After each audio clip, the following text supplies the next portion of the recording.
बिस्मिल्लाहिर्रहमानिर्रहीम। अल्लाह ताला के पाक नाम से शुरू जो बड़ा मेहरबान नहायत रहम करने वाला है।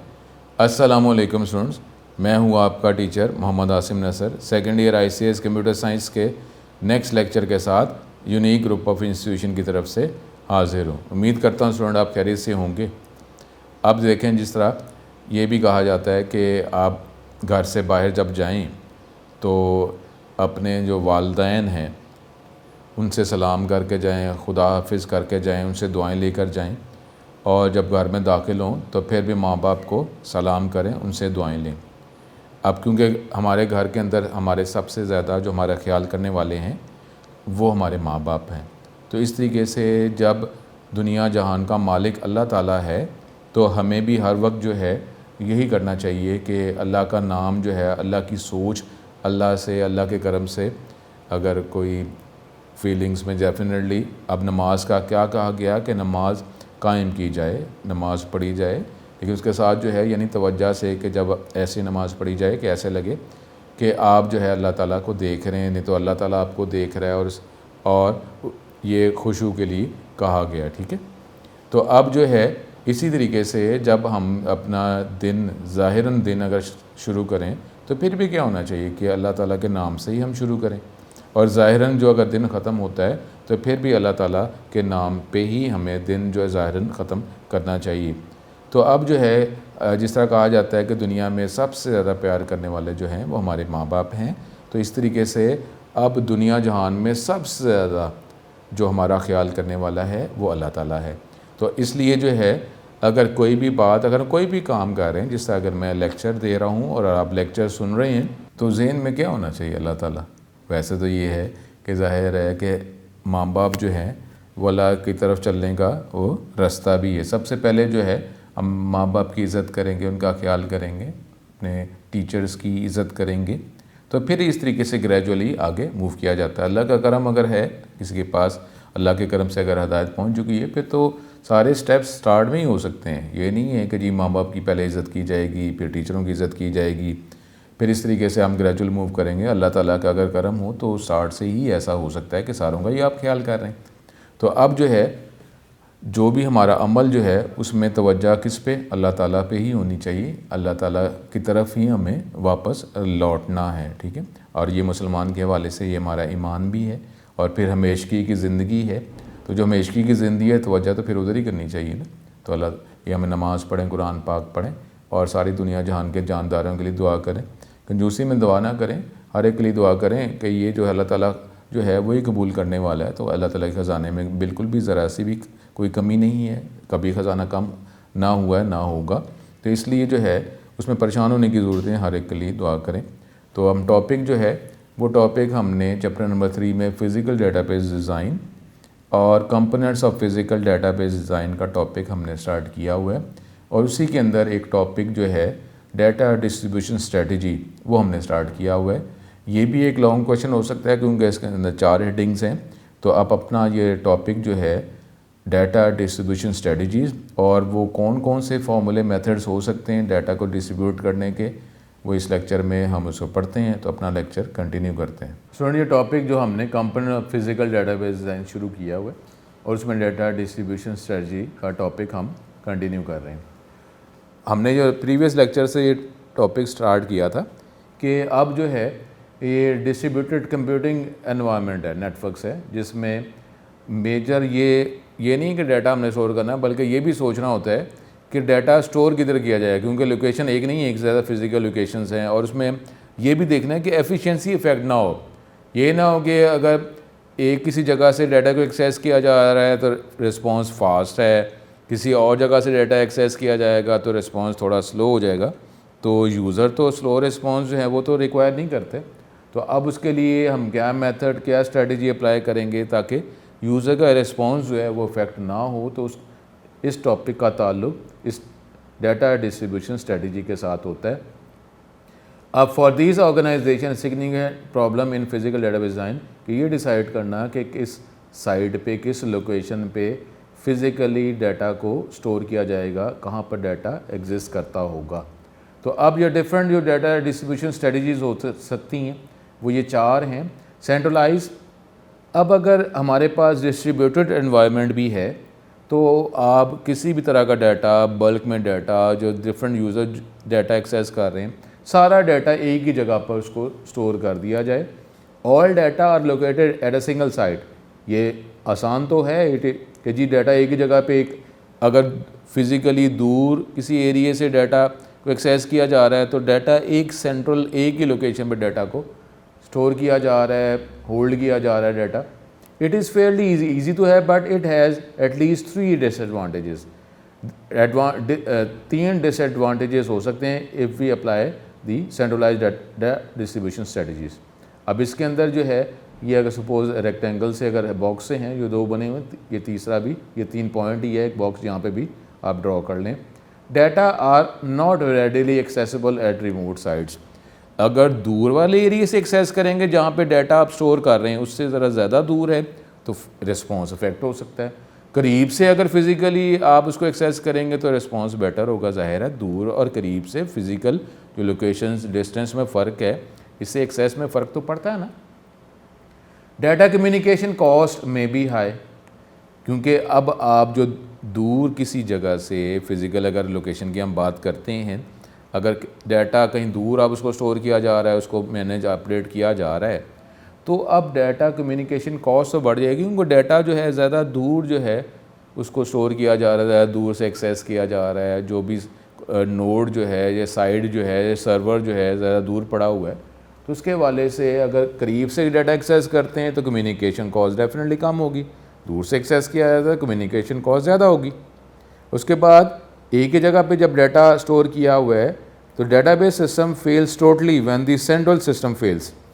अगर वो एक ही जगह पे डाटा स्टोर किया जा रहा है, अगर उसमें कोई प्रॉब्लम आ जाता है तो एंटायर सिस्टम भी इफेक्ट हो जाता है। ठीक है, तो अब जो है अगर सपोज़ अगर जनरल बात कर रहा हूँ कि अगर एनर्जी क्राइसिस की बात अगर आप करते हैं कि इलेक्ट्रिसिटी जो है अगर किसी एक सेंट्रल पॉइंट से अगर आ रही है और वहीं से उसको डिस्ट्रीब्यूट किया जा रहा है, तो अब अगर वहाँ पर अगर कोई प्रॉब्लम आता है तो मे भी हो सकता है कि वो सिटी जो है उसकी लाइट जो इफेक्ट हो जाए। और ये भी हो सकता है कि अगर वो सेंट्रली एक ही जगह से मेन पावर सोर्स है तो वहाँ से उसको डाटा को फिर डिस्ट्रीब्यूट किया गया, तो हो सकता है पूरा कंट्री जो है उसमें जो है को मेजर जो है वो कोलैप्स हो जाए, कि ये शट डाउन हो जाए, पावर फेलियर। ठीक है, ये भी तो कभी इस तरह है कि हो सकता है आपको ये इस एग्जांपल का पता हो, आपने ये फेस किया हो, कोई ऐसे कभी ऐसे हुआ हो कि जो नेशनल जो पावर शटडाउन की वजह से पूरे मुल्क की लाइट जो है कुछ अरसे के लिए जो है वो ऑफ होगी, क्योंकि सेंट्रली अगर एक ही पावर सोर्स है, वहाँ से डाटा को मेन सोर्स वही है, डाटा या पावर या इलेक्ट्रिसिटी जो है वहाँ से उसको एक्सेस दी जा रही है, डिस्ट्रीब्यूट किया जा रहा है। तो अगर एक जगह पे प्रॉब्लम आएगा तो पूरा मे बी कंट्री इफेक्ट होगा ना। इसी तरीके से ये डेटाबेस सिस्टम भी है कि अगर एक ही जगह पे डाटा आप स्टोर कर रहे हैं तो अगर कोई प्रॉब्लम आ जाता है तो एंटायर सिस्टम जो है वो इफेक्ट होगा। तो ये इसमें प्रॉब्लम है। फ़ायदा जो आ रहा है कि ये आसान ही डाटा एक जगह पे रखा जा रहा है, लेकिन अब जाहिर है कि अब आपके पास जो है क्या रिक्वायरमेंट है, तो उसके हवाले से ये स्ट्रेटजी आपको सेलेक्ट करनी पड़ती है कि कौन सी स्ट्रेटजी आपकी जो रिक्वायरमेंट और जो भी आपकी सपोज कॉस्ट फैक्टर्स हैं उसके हवाले से कौन सी स्ट्रेटजी आपको अप्लाई करनी पड़ेगी, चाहे वो आपकी ज़रूरत है या आप ये भी कह सकते हैं मजबूरी के तहत फिर वही करनी पड़ रही। क्योंकि कॉस्ट अगर ज़्यादा है तो कॉस्ट जो है, अगर आप इस पोजीशन में नहीं है कि कॉस्ट आप पे कर सकें, तो डेफिनेटली फिर आपको मजबूरी के तहत तो कोई मेथड इस्तेमाल करना पड़ेगा। एफिशिएंसी रिक्वायर है, अगर कॉस्ट ज़्यादा है तो कॉस्ट अगर आप पे कर सकते हैं तो डेफिनेटली एफिशिएंसी मिलेगी रिक्वायरमेंट हवाले से, और कई दफ़ा प्रॉब्लम्स के हवाले से स्ट्रेटजीज़ को सिलेक्ट किया जाता है। पार्टीशन, अगली स्ट्रेटजी क्या है? Data distribution strategy. Next, the database is divided into partition. Fragments में, पार्टीशन में डिवाइड करते हैं, पोर्शंस में। हर जो पोर्शन पार्टीशन जो है एक स्पेसिफिक लोकेशन उसको असाइन कर दिया जाए, एक स्पेसिफिक लोकेशन पे वो ब्लॉक ऑफ डाटा जो है वो स्टोर किया जाए। मेजर एडवांटेज तो ये हो जाएगा, इस data is moved closer to local user. वो जो यूज़र्स हैं, ग्रुप ऑफ यूज़र्स जो हैं, लोकेशंस जो हैं, वो ख़ास एरिया के डाटा को एक्सेस कर रहे हैं, और बाकी किसी और एरिया के जो यूज़र्स हैं वो अपने स्पेसिफिक किसी और लोकेशन के डाटा को एक्सेस कर रहे हैं। लेकिन अब क्या आप ये चाहते हैं कि जी एक स्पेसिफिक एरिया के यूज़र्स एक स्पेसिफिक एरिया का डाटा एक्सेस कर रहे हैं। इसका मतलब है कि दूसरे एरिए में ग्रुप ऑफ यूज़र जो जहाँ पे डाटा वो स्टोर किया जा रहा है, क्या उसकी एक्सेस जो है फर्स्ट ग्रुप ऑफ यूज़र्स को आपने प्रोवाइड नहीं करनी है। तो फिर आपने डेटाबेस को अगर डिवाइड किया हुआ है, तो अगर एक लोकेशन पे जो डाटा आपने रखा हुआ है, वही डाटा दूसरी लोकेशन में भी वो डाटा आपने उसको स्टोर करवाना है। फ़ायदा एक्सेस के वाले से है कि जो यूज़र जिस लोकेशन से ज़्यादा नियर हैं वो उस लोकेशन से डाटा एक्सेस कर लेंगे, लेकिन डाटा जो है पूरे सिस्टम में एक से ज़्यादा लोकेशंस पे मौजूद है।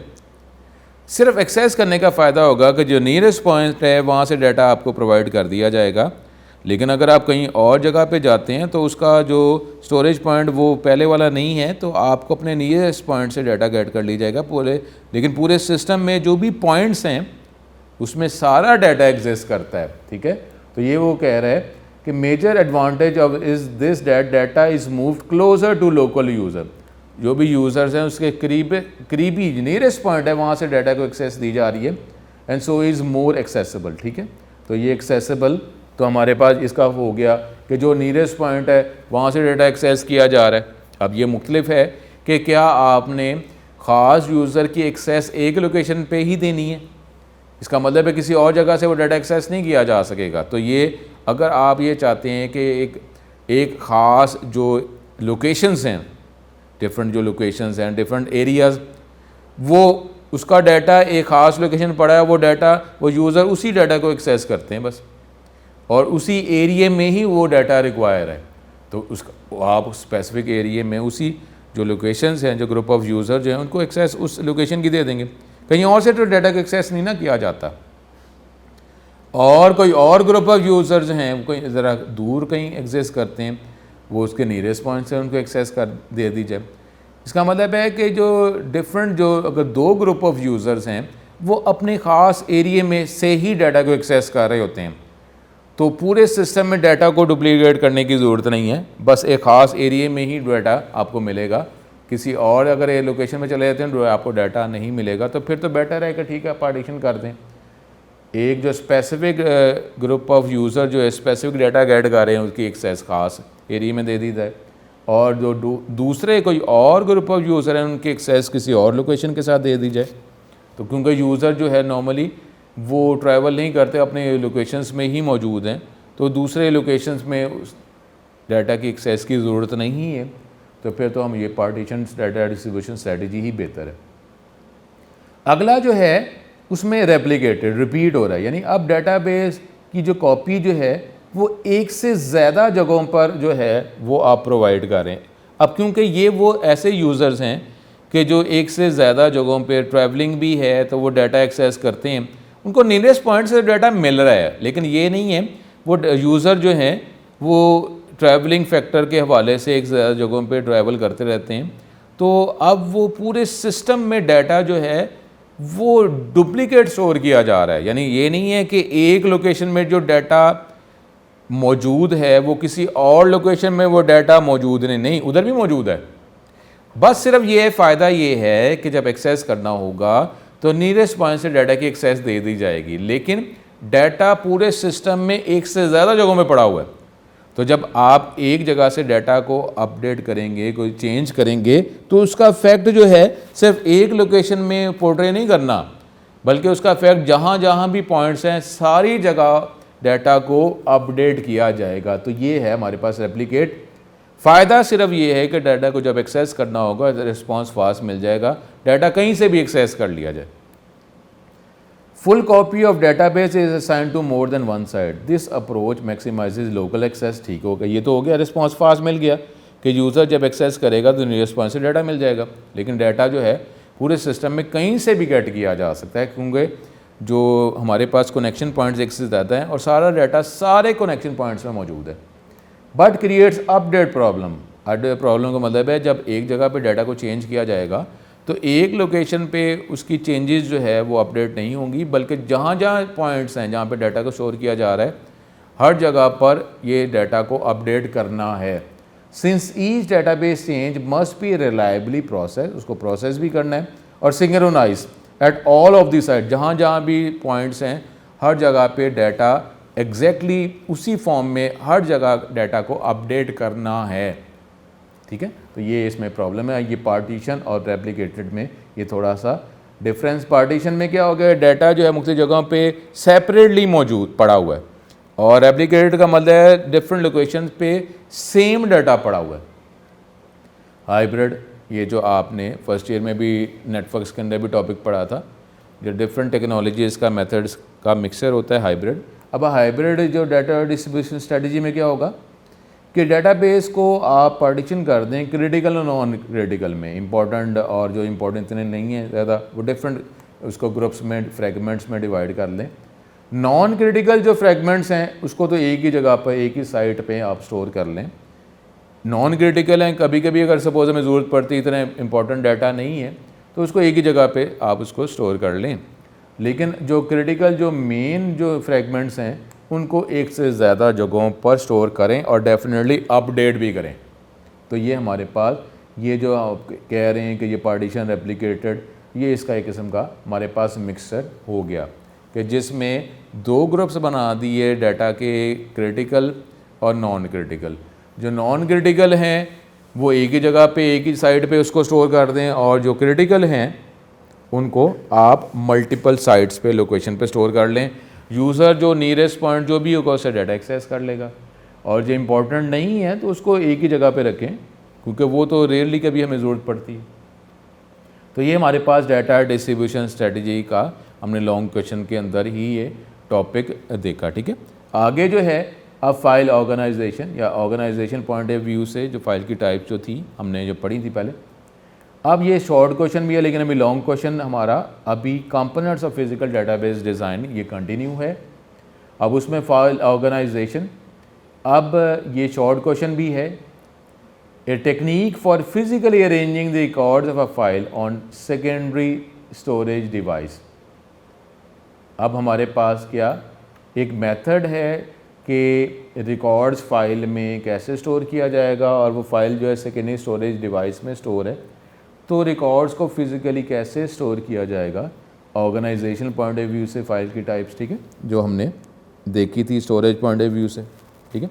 अब वो ऑर्गेनाइजेशन के हवाले से कि हमारे पास डिफरेंट टाइप्स जो हमने पढ़ी, मास्टर फाइल, ट्रांजैक्शन फाइल, फिर हमने इंडेक्स फाइल, सीक्वेंशियल फाइल, तो ये हमारे पास डिफरेंट जो फाइल की टाइप्स हैं। तो ये वो मेथड है जिसके ज़रिए फिर हम ये सिलेक्ट कर सकते हैं, डिज़ाइन कर सकते हैं कि डाटा जो है रिकॉर्ड्स की सूरत में जो फाइल में सेव है उसको फिज़िकली कैसे हम इसको अरेंज करेंगे जिससे रिस्पॉन्स जो है फास्ट ही रहे। For selecting a file organisation the system designer must recognise several constraints, rules apply करेगा, लिमिटेशन जो है वो रिकग्नाइज करेगा फिर अप्लाई करेगा, including the physical characteristics of secondary storage device. अब सेकेंडरी स्टोरेज डिवाइस जो है उसकी भी फिज़िकल कैरेक्टरिस्टिक होती है कि वो सीक्वेंशियल एक्सेस के लिए वो डिवाइस बेटर है, वो रैंडम एक्सेस के लिए वो डिवाइस बेटर है, या हम वो जो इंडेक्स सीक्वेंशियल उसके लिए वो डिवाइस बेटर है। तो फिर जो हर जो फिज़िकल स्टोरेज डिवाइस है उसकी जो फिज़िकल कैरेक्टरिस्टिक जो बेटर है कि उसमें अप्लाई किया जाए। जब हम सॉफ्टवेयर की बात करते हैं तो फिर ये बेटर है ये फिर डिज़ाइन करने के लिए कि जी स्टोरेज डिवाइस की जो कैरेक्टरिस्टिक्स है उसके हवाले से ही डाटा को एक्सेस किया जाए।